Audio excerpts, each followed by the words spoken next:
All right, welcome back, 5th grade. Chapter 2. I got some new lighting and let's see how this works out for us here. We turned south onto 35th Street, and our wheels crunched along a sun-dazzled oyster shell road. A breeze swept in from the Gulf, and I had to grab my hat to keep it from blowing away. Uncle Nate reined Archer in front of a 2-story Victorian, and Ezra pulled Deuce and the dray up beside the raised brick basement.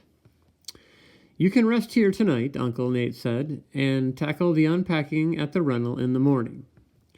I jumped down, already taking in the house, the large veranda draped in vines, and the barn out back. With the dray, the buggy, and the hired man, it appeared Uncle Nate had done well for himself here in Galveston. This was far grander than what we'd had in Lampasas. And when I looked at Mama, her eyes shimmered with excitement. Aunt Julia waved at us from the top step while 10-month-old Elliot squirmed in her arms. His older brothers, Andy and Will, dropped to the ground from a tall ash tree in the front yard and headed straight for the buggy.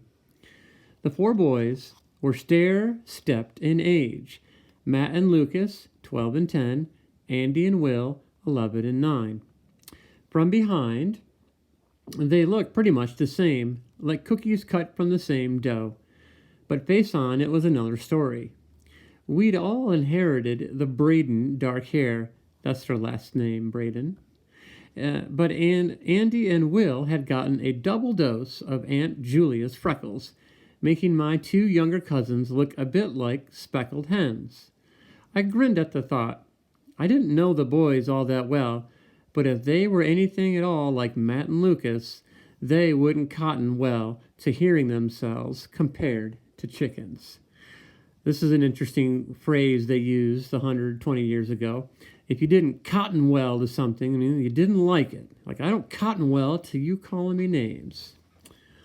Let's see here. After a round of quick hellos, there arose such a ruckus from the 4 boys, I couldn't tell who was saying what. But I guess Matt and Lucas understood enough.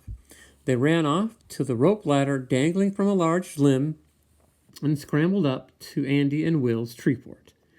I was relieved to see them go.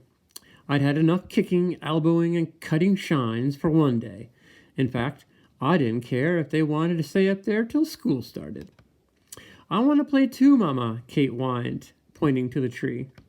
Laughing, Papa jumped from the carriage and swung her to the ground. "You don't want to play with a bunch of wild boys, do you, little Kate?" She gave him a wide-eyed, solemn nod, and Papa just grinned and shook his head. "Where's Ben?" I asked. "Delivering groceries for Ungers," Uncle Nate said, "trying to make some money before college starts." "Dang," I whispered, then glanced quick at Mama to make sure I hadn't been heard. You couldn't utter a word around her that even sounded like swearing, not if you wanted to keep your ears attached to your head. "So he's decided to go to medical school?" I asked. Uncle Nate nodded. "Real soon." I caught myself wondering if medicine was what Ben really wanted, or if he'd been railroaded into it like me. I didn't wonder long, though. Ben always did have a light about him, something clean and simple that no amount of bad seemed to touch. If anyone should be a doctor, it was him. And now that I was thinking of it, Lucas just might have a smattering of that too. I'd seen him pluck ants and June bugs from his bathwater because he couldn't stand to see them drown. But this spring, he'd nursed a newborn, orphaned mouse he'd found in the bush behind the house. Mama complained that the last thing the world needed was another mouse, but he wouldn't give it up till it was big enough to eat on its own. "Come on up and rest in the shade," Aunt Julia called down to us. I've made lemonade. You must be exhausted after that hot trip." We left the boys in their tree fort, climbed the steps, and collapsed into wicker chairs lining the shady veranda. A veranda is a type of porch. A salty breeze muffled the red geraniums flanking the door and loosened wisp of hair from Mama's pins.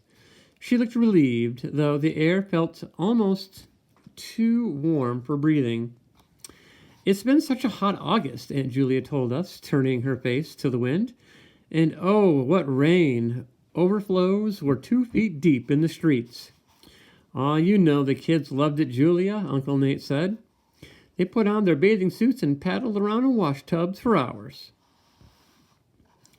Even so, I'm thankful the month is almost over. Maybe September will bring us a blue norther.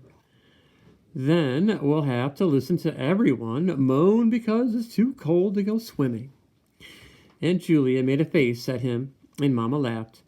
But Nate says this weather is the best ever for surf bathing, and that the Gulf is brimming full and warm as bathwater. And Julia nodded. "That it is, Eliza, and you and Thomas can see it for yourselves soon." After supper, "If you're up for it," Uncle Nate said. I was more than ready, but it wouldn't be near as much fun if Ben didn't get home in time to go with us. Ben was a little older than me, but we'd always gotten on well. In his letters, he'd mentioned catching redfish and trout in the shallows of Galveston Bay, and at a place called East End Flats. It was the one thing I'd been looking forward to, that and swimming in the Gulf. Public schools wouldn't open here till October, and I had every intention of making the most of my free time. While Mama and Kate played with Elliot, Aunt Julia fetched her pitcher of cold lemonade from the icebox and passed glasses all around. I took mine to the end of the veranda before I could get stuck with Kate again and leaned against the railing. Seagulls, wings outstretched, rode the wind just yards in front of me, and farther out, spoonbills shot across the sky like pink arrows. They appeared to be headed west to a marshy blue glimmer Uncle Nate had called Woolham's Lake, not far from the new Denver resurvey where we'd be renting. After a while, Mama and Aunt Julia went to start supper, and behind me I heard my uncle's voice rise in pitch, reminding me of the day he'd talked Papa into moving. He mentioned the new construction job on Sealy Avenue, and that Papa would be in charge of. "A grand house," he said, "with rounded bays and porches." I half listened, more occupied with kids, dogs, and passing carriages than with hearing how Papa would soon be doing everything he was denying me. So notice here, Seth, a grumbler. He likes to grumble about his poor life. I saw a flash of blue and turned my attention to a buggy down the street near Broadway. A girl had stepped out with an armload of packages, and I leaned over the spindled railing for a better look. She shifted her parcels, offered an awkward wave to a friend inside the buggy, and turned toward a front gabled cottage. I watched her run up the steps, her straw blonde hair swishing from side to side, her shiny blue dress lit with the sun, and as she disappeared inside, I heard Papa mention my name. "Seth's a good worker. He could handle the job, I'm sure." Uncle Nate nodded. "Might as well let the boy save towards his own college tuition, right?" I stared at them, a wrathy heat already building inside me. They were planning my life again, probably lining up delivery work like Ben was doing just so I could help pay for those blasted college classes I never wanted in the first place. I thought about all the fishing days this would cost me, and my anger swelled. So here's Seth, getting grumpy again. Well, it wouldn't do them any good. I might work the job, but I'd made up my mind about a few things.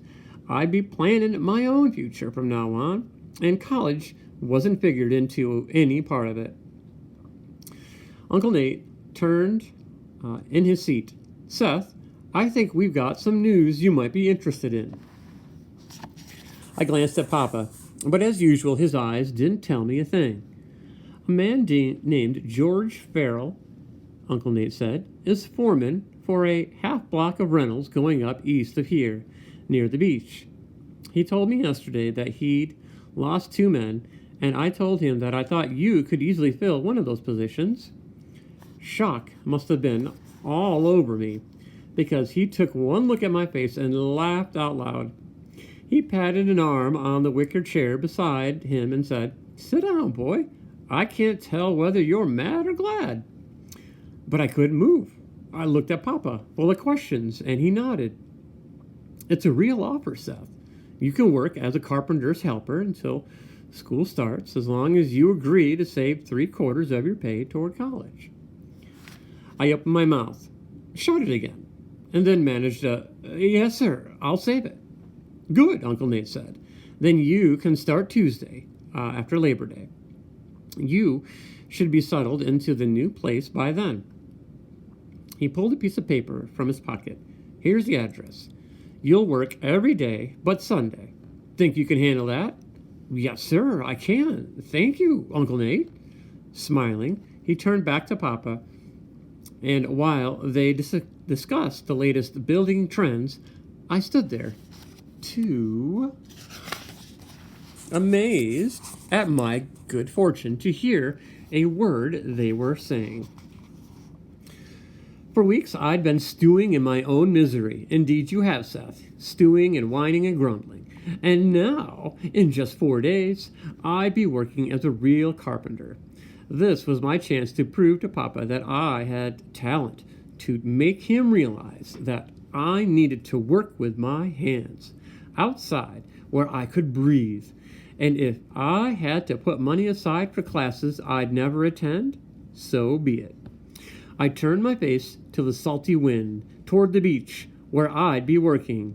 Come Tuesday, I'd show him.